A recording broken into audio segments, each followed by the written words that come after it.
Moja ya prophecy au moja ya jumbe ambazo Mungu amenipatia masalia hapa Afrika,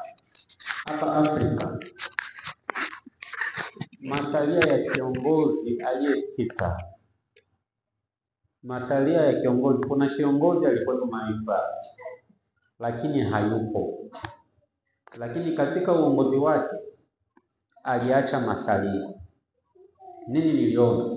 Niliona yale masalia yakiangusha pembe iliyopita kabla yake, pembe iliyotangulia kabla yake yeye kwenye nafasi alionayo. Lakini pia niliona hayo masalia yaking'oa pembe iliyopo kwa wakati huu.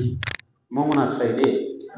Ni mabaki ya kiongozi aliyepita, masalia,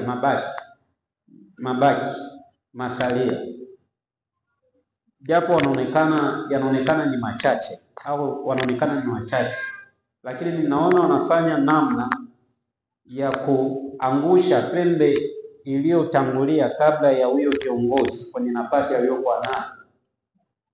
Na pia nimeona pambana namna ya kung'oa pembe iliyopo kwa wakati huu kwenye nafasi.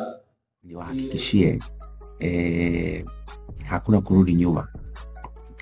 Unajua Mungu huwa anatupa nafasi hapa duniani kufanya tofauti.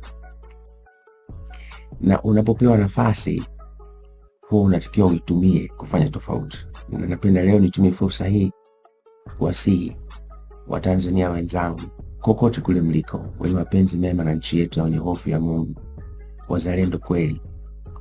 Ukipewa nafasi ya kuleta mageuzi au mabadiliko katika eneo ulilokuwepo au katika nchi yetu, itumie nafasi hiyo ipasavyo, kwa sababu usipofanya hivyo utadaiwa siku moja, kama sio hapa duniani basi siku ya hukumu.